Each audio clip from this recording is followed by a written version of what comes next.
Welcome back to a new episode of Podcast on the Brink. It's Friday, July 25th.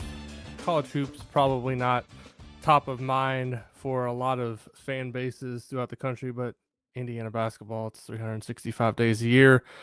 Good to be back for a third straight week with an episode of Podcast on the Brink. Before we get to today's guests, wanted to ask if you have a moment and you enjoy the show, please leave us a rating and a review over on Apple Podcasts. Leave us a 5-star rating on Spotify. That helps more people who might be searching for college basketball podcasts, IU basketball podcasts, discover the show.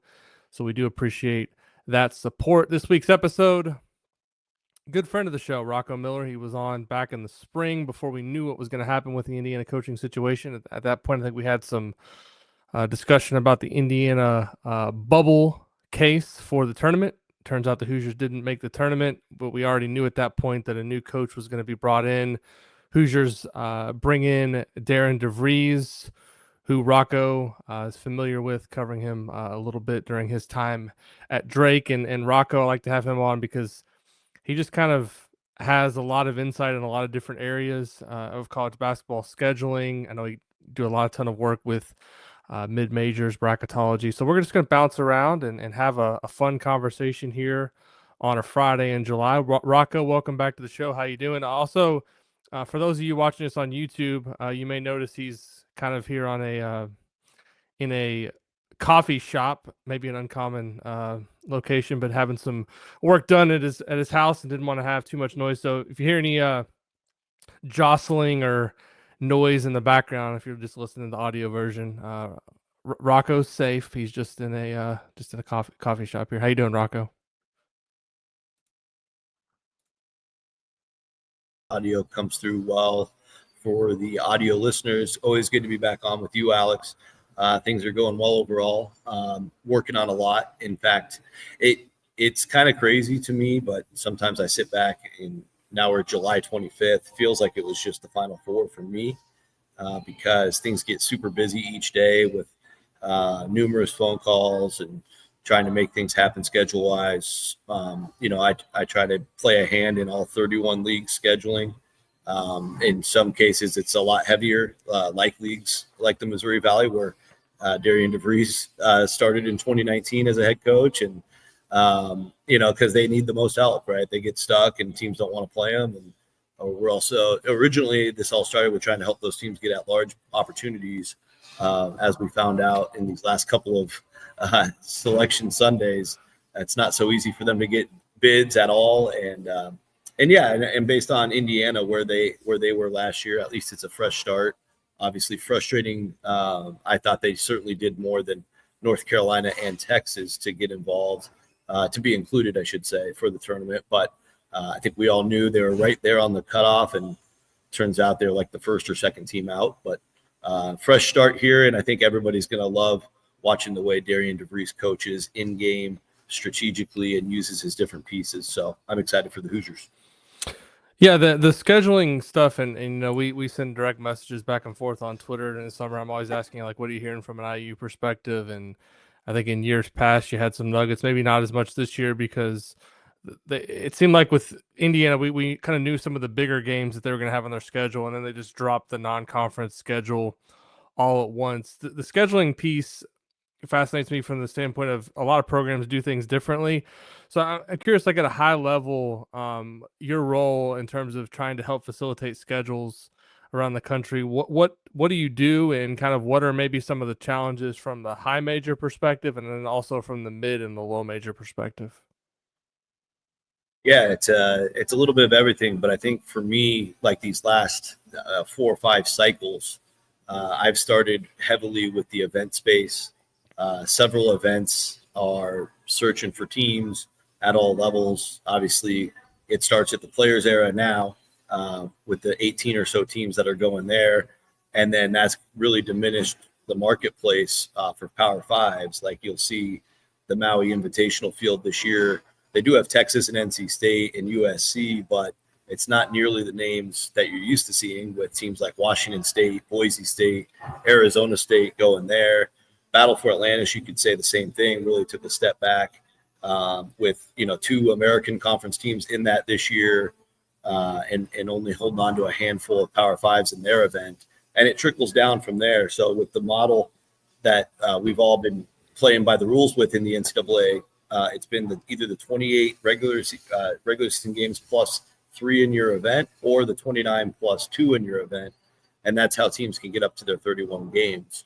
But then there's several schools, like if they're not playing the Players era, they can leverage their event for different opportunities.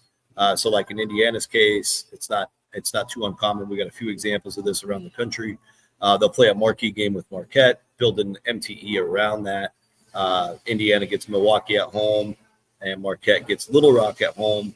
And that game in Chicago will help generate some NIL dollars. At least that's the plan when it got put together. You'll see that with Louisville and Cincinnati this year. You'll see it with Texas A&M and Florida State this year. So there's a lot of different ways to skin the MTE cat these days. And that's really kind of changed the way the marketplace works. And then the rule is, for those a little bit unfamiliar with it, each team can only play in one event unless you play in Hawaii. Hawaii can play in multiple. So there's just this huge cat and mouse game that goes on for several months. It's still going on today on July 25th for some teams, to who's going where. Do they have one yet? Are they playing in one? Can we go get them? And if you can believe it, there's still a couple events I'm helping with that need a couple teams. So the phone calls never stop, even just within that one little bubble of games that you find for the schedule. I think where I'm different than pretty much anybody else out there doing scheduling is when I talk to staffs at any level, at the Power 5 level, all the way down to the very low major level, is I'm doing a more of a consulting level approach. We're talking about all the games in November and December, how the puzzle pieces fit together. If you're playing a couple hard games in a row, do you build an easy game in between? Things of that nature, right? So there's a lot of logic and predictability within that. And so it's helped me kind of learn different ways to go about a schedule, and different things I can offer to a program that would make sense. I basically kind of act as a filter for the staffs before even presenting them an option. So I think I help in that way, where we're not wasting each other's time. And then you would be surprised, but even on games like it didn't really happen for Indiana this year because they're a brand new staff and projected in the 40s, I think, on Torvik. But everybody's looking at that stuff every day in schedule. And so I think for them, they were able to get the teams like Lindenwood and Alabama A&M and Bethune-Cookman, Chicago State. Everybody's going to overlook those games, maybe even give Indiana a little bit of a hard time for not playing tougher teams. But in scheduling, those are like some of the teams that are really, really hard to get. With a heavy price tag, and there's a ton of competition for them too. So all of it's pretty fascinating, to be involved with that day to day. Why is it that those teams are hard to get, even though they're ranked so low in some of the metrics? Yeah, well, I think they know what they're worth, and I think they know that they're low. They're looking at the same data as the high majors are looking at, and so for example, I talked to a SWAC school last night, and they will not even take a phone call if the offer's not at least $100,000 in guarantee money. And, I basically told them, I don't blame you. You should be probably getting that because Power Fives right now, whether it's the SEC, the Big Ten, the ACC, even Big East and Big 12, they're all able to pay that. The go-in rate's probably between 100 and 120 for this year. So, so they know what they're worth. So basically, if you're Chicago State, you can call everybody around you and get the money you need. And then you just got to slot in the dates like it's Tetris. So it's interesting. Let me ask you one question, because you mentioned the players only. Is it the Players Festival thing that's in Vegas? Vegas, it's kind of yep. Right. And you mentioned its impact on Maui and the Battle for Atlantis. I mean, Indiana was in the Battle for Atlantis last year. I know there's been talk of maybe a return in the future to going back to Maui. Is this just kind of a, maybe a 1 or 2, 3 year thing where these events are maybe down, or is this something that you foresee like as a long-term problem for events like Battle for Atlantis and Maui? And are they doing anything with those events to maybe try to make themselves more attractive to these teams so that they can prop themselves up back in the future? Because you think about the future, I've been watching Maui since I was a kid. It's been a great event. And then obviously Battle for Atlantis more recent, but in the last, 5 to 10 years, it's become one of the staples too of that Thanksgiving week, college basketball fans tuning into those. And now you have this deal in Las Vegas, which I'm not saying it's a bad thing for the sport by any means. You get all those great teams together, but it seems like it's maybe diminishing these events, as you said. And is there any hope to kind of get those things back in better standing in the future? Well, that's a terrific segue kind of into the next chapter of scheduling, which begins with the 2026-27 season. And it's, I think CBS has written a piece about it, but it's been known now in the business since at least March, maybe since January, that we're going to go to 32 games, regardless of if you're in an event or not, starting next year. And so, I think on the surface, a lot of people are reacting to like, that's the end of events. Nobody needs to play them anymore. What are these companies going to do? But I also think there's another way to think about it, to where it actually opens more doors for teams to get their 32 games. One of the key factors, at least for next year, we'll see if this changes over the years, is the calendar's not changing. So, why wouldn't you max out your 32 games? For most programs, they're going to. And with the calendar not changing, you're adding an extra game. So how are you going to do that in November and December when you only have about 7 weeks? Most schools only have 6 because they have finals to toy around with. And one of the ways you can do that is you can come to these destinations. Obviously, the Players Era is not going anywhere. They're paying $1 million a team to show up. So that's certainly not going anywhere. And I think at places like Maui and Atlantis now, and we're talking even with places like the Cancun Challenge and stuff popping up in Aruba, Cayman Islands, stuff in Florida. So theoretically, we can set these up now on any given weekend. They don't necessarily have to be Thanksgiving. Now, I think the bigger ones, like you mentioned, Maui and Battle for Atlantis, they can actually make a little bit of a comeback, because even if a team is signed up for the Players Era, there's nothing stopping them from going and playing in Maui or Atlantis unless the dates are the same. Then, of course, they can't play in both. But if you spread these dates around, you can actually have you can play in as many of these as you want, and you can show up. And the way I'm introducing it, and we'll see, ultimately it'll be up to the owners and organizers of set events. But my idea would be just get those locations locked in for 4 to 5 days. A team can come down and play once. They could play 3. They can play 2. So it doesn't, I think for the fan, we all want to see a bracket and a natural, like the Maui and the Battle for Atlantis have always been. But that's already been starting to go away kind of across most events. You see like what Vegas has. It's just a lineup of games each day. And I think from talking to enough Power Fives in the last 3 months, that's pretty much what you're going to start seeing. But I think on the flip side, the good news is you can still get a couple games in multiple destinations, which would be really exciting for fans and kind of help save the events. So that's the glass half full outlook for the future. Now we have to see how the teams behave from here on how much they want to take on. Is this bad news for the possibility of getting like more home and home games potentially in the non-conference portion of the season between like major programs? Because obviously Indiana, Kentucky are going to be playing the next couple of years. There's just some neutral games sprinkled in there, but you mentioned the ability that these teams can now go play in multiple events. I'm also thinking they're also going to want some home bye games sprinkled in there. So it makes me wonder, do some of these marquee games with major programs, home and homes, do those get squeezed out as time goes on? At Indiana's level, I don't think so, because I think they've figured out a way to generate a lot of revenue with local marquee games, whether that's a home and home, whether that's a game at the United Center like Marquette this year, or in Gamebridge with Louisville this year. Those are big time games. They're going to sell out. It's all about business and dollars at this point in college sports, as you know. And so they're going to have like a bunch of options, but the top options will always be which ones can bring revenue back into their program and help, do everything you need to do, get players, pay for your program, etc. So I don't think those are going anywhere. Those have proven to be very highly successful at Indiana's level, at least.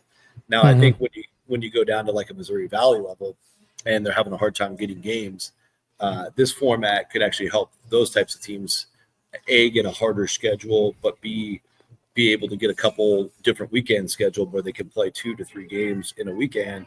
And if they need 14 non-conference games, they can knock out 6 in a matter of 6 days between 2 different weekends. So I think that's where it's going to be pretty popular to go to maybe multiple destinations. But a team like Indiana, of course, or any marquee Power 5 team, they'll have no shortage of options. Shifting gears, you mentioned before we hit record here that you covered Darian DeVries' summit at Drake. I think you said you went to at least one Drake game a year for several seasons in a row. Just you what's it been like maybe to kind of watch his progression in the business? Obviously, spent a long time at Creighton as an assistant coach under McDermott. Gets his opportunity at Drake. Goes to West Virginia for a year. Now at Indiana.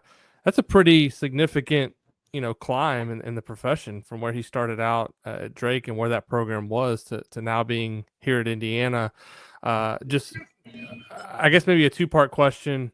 Are you surprised at all that he's been able to rise this much this quickly? And what are maybe your impressions of him as a coach and his chances to succeed in Bloomington? Yeah, I mean, I think I'm not too surprised. I'm a little surprised he only was at West Virginia for 1 year, especially a year where, they ultimately got locked out of the tournament, much like Indiana, to much chagrin of the Mountaineer faithful. But obviously you get an opportunity to work at a place at Indiana. It's one of the best premier jobs in the country. Certainly not for everybody, but I think with DeVries' temperament, I mean, he's a super humble guy. He's never going to be a pump his chest, ego type of coach. He's a player's first coach. He's extremely organized. One of the things that impressed me, he was a assistant at Creighton for 20 years. And so he applied for the Drake job 3 times over those 20 years. It was his dream job being from the area, and finally got it in 2019. I was very intrigued by that because at the time Drake was really down as a program towards the bottom in the Valley. I had just, for whatever reason, kind of always wanted them to be better because Northern Iowa's had so many great teams, and then of course you got the 2 big Iowa schools. And I was spending some time in Des Moines during that era as well of my life, so I wanted to see a good team. And so when I got to see them that first year in 2019, I was blown away just by how organized they were. They were running basically McDermott style Creighton offense back at a time when not nearly a lower percentage of teams were doing that still. You see it everywhere now, like with the Alabamas, the BYUs, etc. But he's kind of had those principles since day one at Drake. And then I think by 2023, he was able to really figure out defense and how to recruit his roster for rim protection and be organized defensively. Drake had a top 40 defense in that 2023 year when they won the Valley that year. And of course, followed that up with a top 75 defense the year after, mixed in with a top 40 offense. It's really, really hard to do in this era of college basketball at that level. And then I think when West Virginia was healthy last year, there was no question they were not only a tournament team, but probably trending towards the top 6 to 7 seed. Struggled without DeVries, of course, after those first 8 games, but Javon Small was absolutely tremendous. And you can certainly make the argument they did enough to get included. So I've been impressed with basically all the different adversity they've faced, through those 6 years at Drake and last year at West Virginia. They came up with a huge win at Fog Allen last year that I think, shocked everybody. They had a game against Iowa State. I think that sticks out the most to me last year when they allowed 0 fast break points, 0 transition points. And so that's one of the areas of defense he's mastered these last 3 years. You'll see that West Virginia had a top 15 adjusted defense, and transition defense is one of the hardest things to teach in college basketball. And I thought West Virginia for a good chunk of the season was elite at that. And if Indiana can get to that level, they'll win a lot of games because in the Big Ten, as you know, Alex, so many of these games are won on the margins. And so there's enough teams like Illinois and, there'll be Michigan, and the list goes on in the league, USC, where those teams want to get out and run. He'll have a great plan to slow that trend, take the transition game away effectively. We saw how amazing Iowa State's offense was last year, and I was still blown away that Iowa State did not have a single fast break point in their upset loss against West Virginia.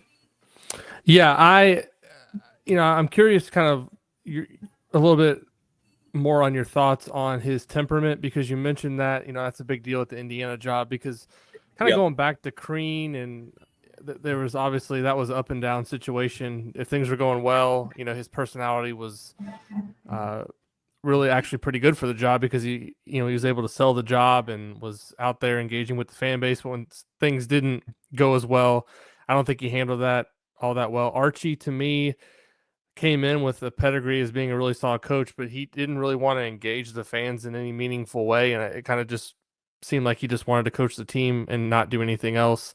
And then Mike Woodson, he didn't really do anything extra beyond just the bare minimum of, in terms of the outside stuff that it takes to do at Indiana.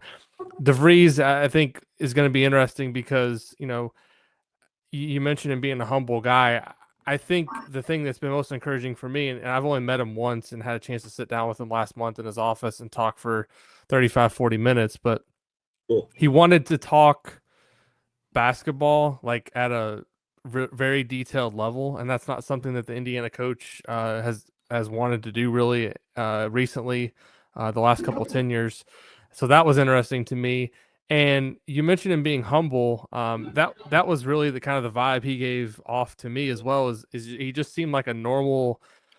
A lot of these coaches just have this persona, like, as they're not like approachable as like a regular human being, a regular person, but he just seemed like a normal everyday guy. Maybe that's because he was an assistant coach for so long and grinded his way up through the ranks, and he maybe never expected to be the coach at Indiana, but he seems genuinely appreciative for the opportunity, and just really, I don't want to say happy to be there, because he obviously earned the opportunity, and he's gonna I think do a really good job. But just his personality, based on other coaches that I've interacted with over a long period of time, just was a little bit different. Yeah, and I pretty much agree with everything you said there. I think based on Indiana's recent past with those three head coaches before him, this will be a nice change, I think. And I also think it's somewhat required, and probably was part of the search thought process, right, for the administrators and board members that made the decision to hire Coach DeVries. He is a very laser focused guy, as you kind of hinted at there, and really is an X's and O's, just hoop junkie. I ran into him at Rock Hill Adidas event about a week and a half ago, and same guy, didn't seem any different. He could have had a Drake shirt on or an Indiana shirt. It's the same person. He's not any different. So that tells me, the job's not changing him. And he had limited to little expectations at West Virginia last year. And really, like I said, when they were full strength, I mean, they were top 15 team for a long time, at least in those first 8 weeks of the season.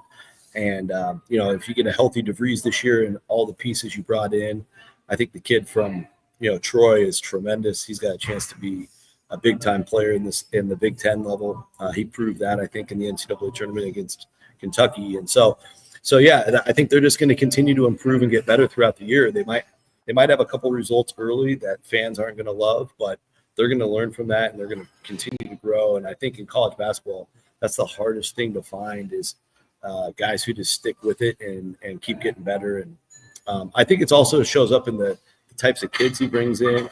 I mean, I've gotten to know Sam Alexis, both when he was with Michigan and Alabama. That kid's a tremendous kid. Pretty much everybody I know of on the roster that I've either interacted with or talked to their head coach about, really, really high IQ basketball, and just a relatable kid to, easily for them to get along with others, not going to create trouble. So I feel like that was done intentionally as well.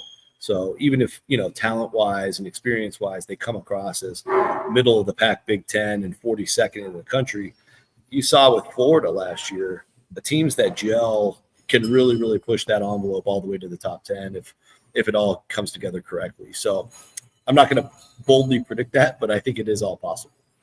Yeah, the recruiting waters that he's going to be swimming in now, are obviously from a high school recruiting perspective, are going to be a little different than obviously, for sure, Drake, and probably a little bit higher too than what was expected at West Virginia. But I think he did a really good job putting together a coaching staff with experience recruiting those type of players. And so far, they seem to be, with the 26 class, getting mentioned with a lot of guys who are highly ranked. And so we'll see how that obviously develops. There's still the portal out there, so I'm not sure exactly yet the balance in terms of how the portal and high school will be recruited moving forward. But they do seem to have a pretty good start in terms of making contacts with high school kids and, having a chance to put together a solid 26 class. But I want to focus more specifically on this upcoming season, because you look at the roster on paper and you say, well, there's maybe not a surefire NBA guy on this team, but there's a lot of solid pieces, and that maybe will take some people in the preseason saying this is maybe a 11th or 12th best team in the Big Ten. But the chance to outperform that expectation to me seems real based on what he was able to do last season with West Virginia. With, I don't want to say a similar situation, but he did have to turn the roster over completely. This year at Indiana, I had to probably take more portal guys than he would want to in a normal cycle, just out of necessity, because the whole roster was gone. And some of these guys are making the jump up from the mid-major to the high major level, and we don't always know how that's going to translate. But I'm just kind of curious for your thoughts on this roster as a whole. You mentioned Tate Conaway as a guy you like. Sam Alexis was a guy that won a national championship at Florida last season, so he's got that experience of playing on the biggest stage. DeVries comes in as a transfer. Who's, people forget he was a 2-time Player of the Year in the Missouri Valley. That's not an easy thing to do. He was a really good player last year too, before he got hurt. Lamar Wilkerson was outstanding at Sam Houston State last year, one of the best 3-point shooters in the country. You can kind of just go down the list. All of these guys have some accomplishments at the lower level, and you wonder how it's going to translate to the high major level. But I think the chance to outperform expectations is definitely there if things go well. Yeah, I agree. And like I said, I think the biggest thing is these guys will, be very easily it'll be easy for them to gel just as personalities. And I think the key will be, can Conaway and Wilkerson, they're probably the most likely to be just those alpha dog point guard or shooting guard level guys that want the ball in their hands late. Obviously, if Tucker DeVries, knock on wood, is healthy throughout the year, you've got a guy who can go get you a bucket at any time. That's a difference in this roster, of course, to be able to find a guy who can close games out late. But I think Conaway is that good too, at least be able to get to the foul line and or create for somebody else. I think with Reed Bailey, with him being near 42% at Davidson, with a pretty good sample size, I think he'll play outside quite a bit, but he'll make defenses pay with dragging bigs that maybe don't cover the perimeter as well. And obviously Alexis has experience, but I think it's going to be piecemeal in the front court. Obviously not the tallest team in the Big Ten by any means. So that's the part I'm kind of curious to see. I know Josh Harris was a rebounding menace at North Florida. They were well documented last year for the opening week of the season when they upset Georgia Tech in South Carolina with some crazy rebounding numbers. He was a big part of that. But, their season fell apart pretty quickly after that. And you've got Josiah Miles from that roster as well, much different player, but bigger scorer. I think the shooting is, like you pointed out, is there. I just think, what they're going to need to do is figure out, how to divvy up the front court, how to get stops. Teams like Michigan and Purdue are gigantic. So it's like, how's that going to look? We'll have to see. But I think some of those schematic principles that I hinted at earlier, whether it be transition defense, perimeter defense was actually 8th in the country for West Virginia last year. Those types of things can move the needle. One of the things, living by St. Mary's, that I count a lot when I'm watching games is how many stops. You call them kills or turkeys in practice. A team can get. I think Indiana is going to be one of the better teams at that, just based on the system they've been preaching both at West Virginia and Drake these last 4 years. I think that carries over. So many of the same staff members still with Darian. So I'm excited to see what it looks like. And I think, when it comes to like bubble talk and in or out and all that, these types of coaches and winning on the margins, having a go-to bucket guy late in games, that can be the difference sometimes of being a tournament team or not. And I think it's all vibing pretty well for Indiana on paper. Kind of switching gears here a little bit. It was obviously a busy offseason for coaching turnover in the Big Ten for new coaches. We've obviously talked about DeVries. I'm just kind of curious for your high-level thoughts on the other new coaches in the league. Buzz Williams going over from Texas A&M to Maryland. Ben McCollum obviously leaves DeVries' old school Drake and goes to Iowa. And then Nico Medved going from Colorado State to Minnesota. Just your thoughts on each of those and the fit, and maybe I don't know if you want to go on a limb, which of those three hires did you like the best of the bunch? Yeah, good questions. I think for me, I'm a huge McCollum guy. Not to praise Drake too much, but I think his track record speaks for itself. If you followed Northwest Missouri State at all at Division II, he was basically by far the legend and best coach in Division II. In fact, interviewed at Texas Tech, I think a few years back, ended up staying and then took Drake. I think that surprised a lot of people, but it was a good fit for him because he brought 4 of his starters with him to Drake last year. We saw how that looked. Just an amazing 30-win season. Bennett Sturtz, of course, is not only the best player in the Missouri Valley last year, but he was one of the best players, by all the different efficiency metrics in the country.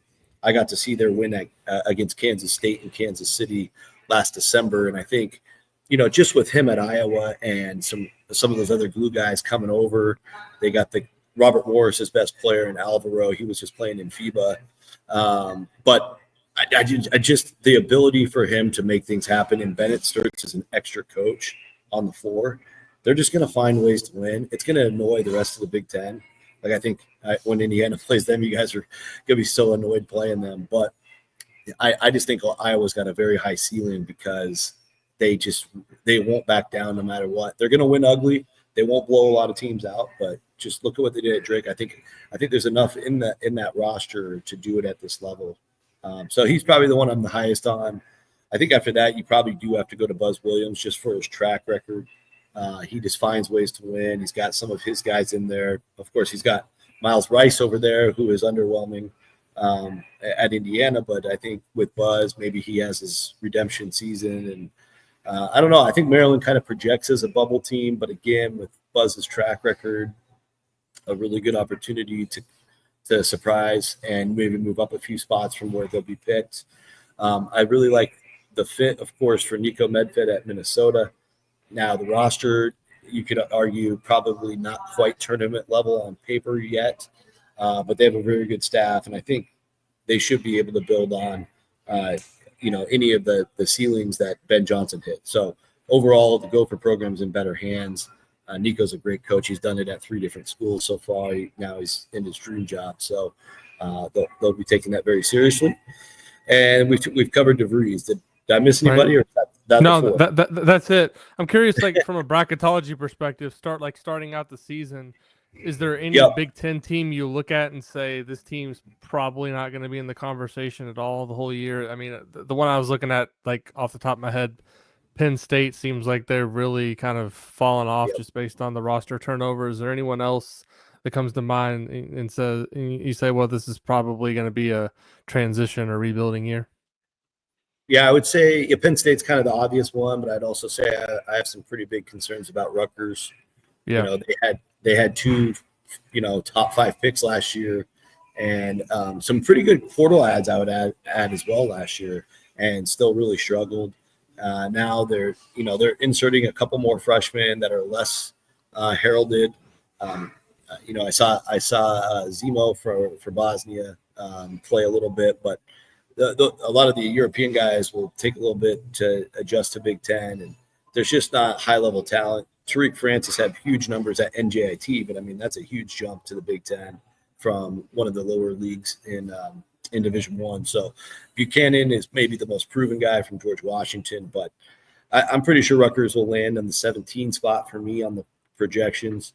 And then I'm curious a little. I mean, I never want to doubt a Chris Collins team, but I think, and they do have Nick Martinelli back. But I do think more than likely Northwestern is projected at more of an NIT/Crown tournament level team, with a little bit more upside than those other two, Rutgers and Penn State. Hey, you talk about, though, a program that is annoying to play against, and I respect them. Northwestern. Yep. Collins. Selfishly, I kind of wanted to see him take another job this offseason just to see what he could do at a place with more resources, because he seems like a coach that if he had more talent, he could really kind of take off. I mean, I understand that that's home for him now, and that's, he's probably the coach there as long as he wants to be, but I've always respected what he's been able to do there. So I'll be interested, if they can be, 12th or 13th in the Big Ten next season. I think that's a really good year for Northwestern based on the roster, and who knows, they could be even higher.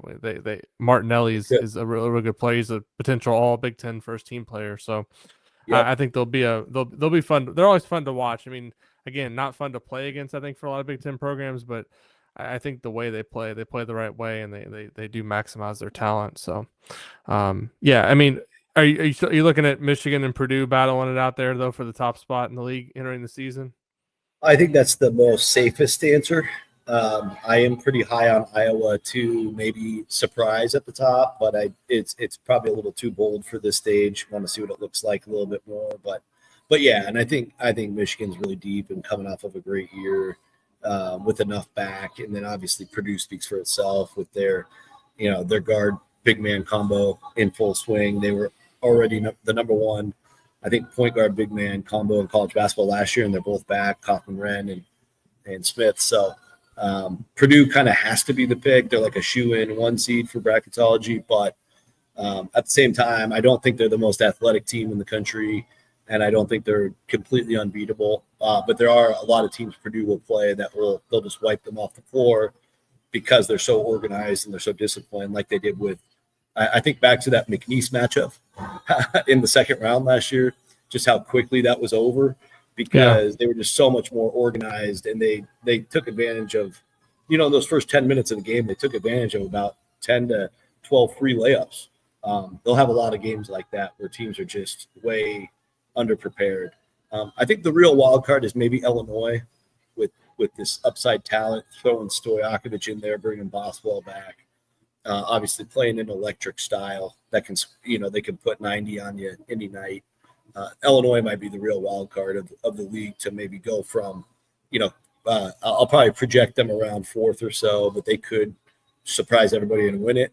And they also could, if things go sideways, they could fall down to 7th, 8th, or 9th. So I think that's the team to really pay attention to. Yeah, I mean, throwing all these teams into these conferences now makes it even harder to make the projections. And you throw in the roster turnover. We had Dylan and Burkhart and I, every year we do the preseason. We extended it to top 40 rankings last year for players in the league entering the year. And we didn't even have John Tanji on our preseason rankings. It's like probably nobody had him on his rankings, but that just kind of tells you how difficult it is with all this player movement, guys being injured, guys moving up a level. It's really hard to project how players are going to perform. It makes it more fun. I think it makes it more unpredictable. It gives you maybe a little bit more hope going into the season that something crazy could happen, but it's also just really a crapshoot. And I think, obviously Purdue, I think, deserves to be picked near the top, and they're the safest pick. But I'm just excited to see how some of these new coaches and all these new players adapt to the league. I think it'll be a really fun season. Before we kind of wrap up, I wanted to ask you, obviously you're still doing things with your site, Bracketeer.org. You've been doing things with Field of 68, I understand, but you're also involved with the Trilly Donovan project, Basket Under Review. How's that? I noticed you had a written piece on there earlier this week. How's that going? And where else can listeners to the podcast continue to check out your work?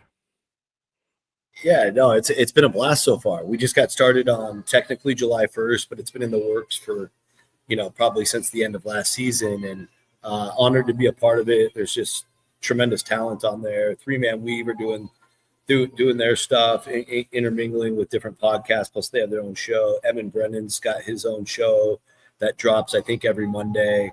I'll probably be in the podcast world with them starting when the season starts. And in the meantime, I'm just going to do a couple articles a month on unique. We're calling it the landscape because that's really where I think I bring the most value, just talking about college basketball from a 364 team lens instead of 1 or 2 leagues or 5 power leagues. And so, appreciate you checking that out this week and next week. We basically looked back at the 2022 hiring cycle, and that's leading into next week's article for the 2023. Basically, the point is, how much pressure is there in this new college basketball world for a coach entering year 3, and more than just the pressure part. What is all at stake at these given places? Because it's very fascinating to me. Some places it's like you've got 4 to 5 years to just figure it out, so it doesn't mean as much. Other places there's clear indicators that it could be this year or you're done. And just looking back at that 2022 class, we saw 8 guys get let go last year. So it's just really good information and data and ways to also give coaches that are under heralded some credit.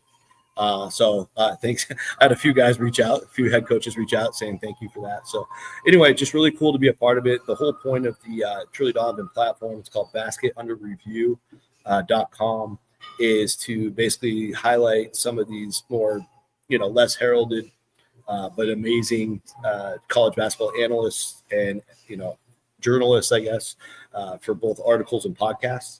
And I think it's just going to get bigger and bigger as we go. So that also attaches to his Discord channel, where I think some of your audience is probably already involved, where they have all sorts of rumors and recruiting news and any kind of behind the scenes. I'm handling scheduling and bracketology stuff. And then later in February, and Brennan and I will do Bubble Watch and Bracketology podcasts once a week. So that should be kind of cool to combine his infamous or famous Bubble Watch column that he's been doing forever, and then my Bracketology stuff. So super excited about that. And then Field of 68, been doing the Bracketology show with them since the beginning. Nothing changing there. That will get back in January. And also doing their mid-major show. If anybody pays attention to those leagues on the Indiana audience, check that out. We'll be doing that actually every Thursday live for the first time. A lot of mid-major leagues play Thursday nights. There's not a lot of high-major games, so cool thing to check out as you get ready for Thursday night action in those various leagues. And then otherwise, Bracketeer.org, Alex, is the foundation. It's always centered around our big tournament in March. So I'll continue to do the forecast there, and also all the scheduling information and it can be found there as well. So thanks for everybody for all your support with that. Yeah, I've got it bookmarked every year for the Big Ten schedule, but this year the Indiana one, we kind of knew all the big games and they just dropped all the bye games at once, so it wasn't like previous years.